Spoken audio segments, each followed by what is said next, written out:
Hər vaxtınız xeyir olsun. Yeni gələn izləyiciləri salamlayıram. Bugünkü mövzumuz hər şeyə cavab vermək məcburiyyətində deyilsən. Heç fikir vermirsən, bəzən insan deyir ki, dərhal cavab vermək istəyir.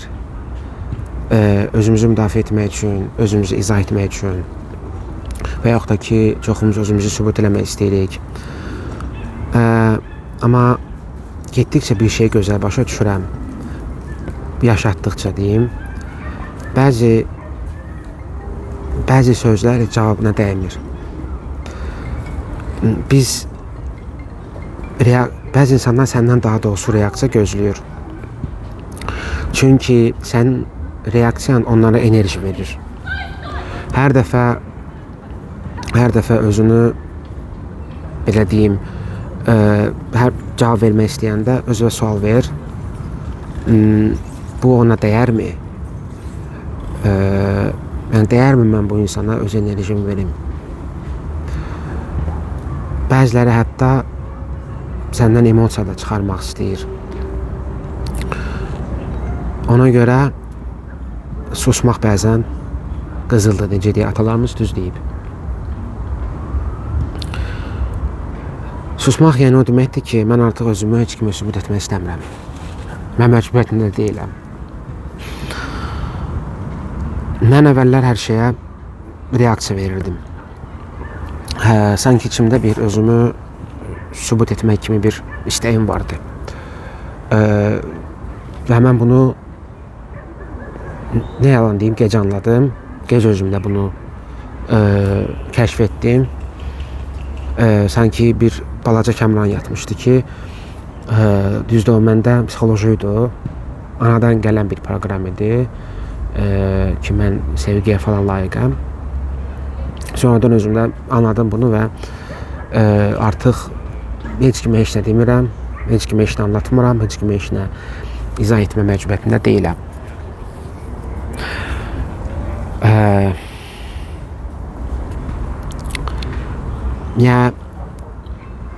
Bizdə belə bir şey var. Mən uzun müddət psixologiyanı araşdırdım. Uzun müddət deyəndə mən düzün nə yalan deyim, mən əsgərlikdən qayıdandan sonra məndə belə bir şey oldu. Maraq oldu dünyaya daha çox oxudum, daha çox özümü inkişaf etdirdim. Gördüm ki, sanki mən dünyaya fərqli baxıram. Sanki mənim, belə deyim, içimdə bu dünyanı daha da dərindən öyrənmə istəyi var.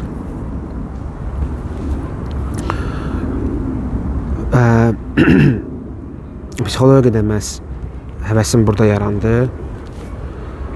Sigmund Freud'u oxudum, psixanalizdə həm də oxudum daha doğrusu, psixanalizin banisi.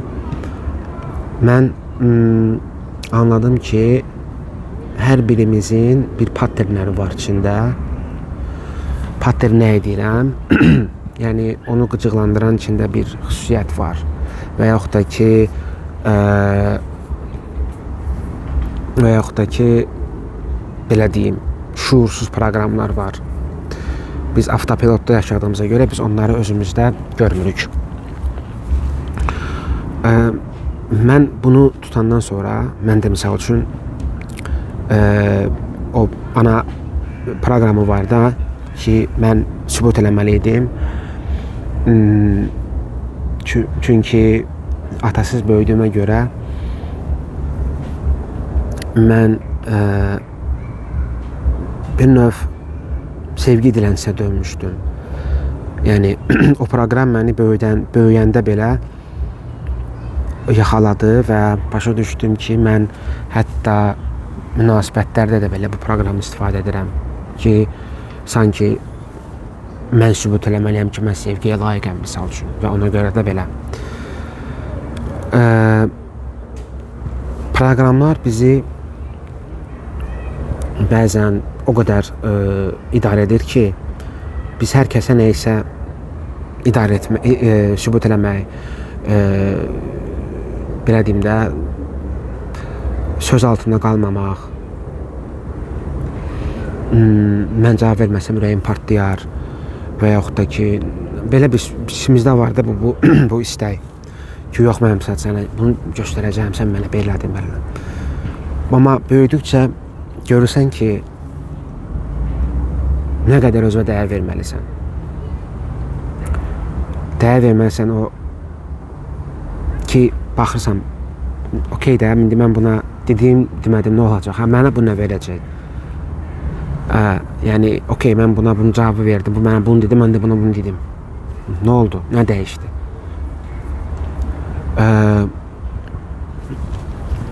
Baxın, qarşı tərəf hər zaman sizi provokasiya edəcək. İndi enerjilər o qədər möhtəşəm işləyir ki, biz hətta hiss edə bilərik ki, ətrafdakı şəxsdən ki, o hansı enerji səviyyəsindədir. Onlar səndən onu alırlar, sovrurlar. Mən keçən videoda bunun haqqında izah eləmişdim, amma bunu indi bu perspektivdən izah edim. Onlar onu sənə ona görə provokasiya edirlər ki, o sən ona cavab ver, o da sənin alsın o enerji və sovursun. Ona görə susanda, sən anlayırsan da, sən o demək deyil ki, sən okey, sustum, mən bu sözün altında qaldım, yox. Sən özünə dəyər verəndə, qarşı tərəf də ikinci dəfə onu sənə etmir. Yəni ikinci dəfə görür ki, bu insan, yəni okey də, bu insan emosional, belə deyim, emosional dərəcədə məndən üstündür də, yəni ona deyirlər emosional intellekt. Yəni sən öz emosiyalarını idarə edə bilirsən. Bizim təəssüflər olsun ki, cəmiyyətimizdə bu yoxdur. Ayağımızı tapdadılar, nə bilim, metroda yol vermədilər, düzdür, mən indi qalmıram, xaricdə yaşayıram, artıq demək olar ki, 9 ildir mən yaşamıram. Mən gələndə görürəm bunu, yəni baxıram insanlara, çox aqressivdirlər. Yəni onu kiməsə nəsə, belə deyim də, sərt baxan kimi, nə olub mənə belə baxırsan? Yəni mən anlaya bilmirəm ki, yəni sən onu, o sənə baxsın da, okey, mənə 1000 dənə insan baxır, yanımdan keçir, nə bilim, sərt də baxır. İndi xaricdə yaşayan daha gözəl mənə başa düşər də. Nə olsun, yəni mənə baxdı. Mən indi onu durum deyim ki, sən mənə belə baxdın. Yox. Bəzən mən düşünürəm ki, insanların içində o qədər keçmişdən qalan travmalar var ki, o belə deyim, incimələr falan, məncə bundandır. Yəni, hamı bir-birindən konfliktə girməyə arzusundadır falan. Sonlandırım videonu. Düşünürəm ki, əsas mən yazmışam burada konspekti. Əsas fikrə mən toxuna bildim, yəni. Olmasa ikinci video bunun haqqında çəkərəm. Kommentdə yazarsınız. Nə aydın olmasa, zəhmət olmasa mənə yazın. Mən çalışıram hər kəsə tez cavab verim. Yəni şərhdə yaz ki, hansı səndə bu xüsusiyyət var da, hər kəsdə xüsusiyyət var. İndi hamı onu üzə çıxarır. Belə. Bununla da bitirim videomu. Özünə yaxşı bax və növbəti videoda görüşmək ümidinlə hələlik.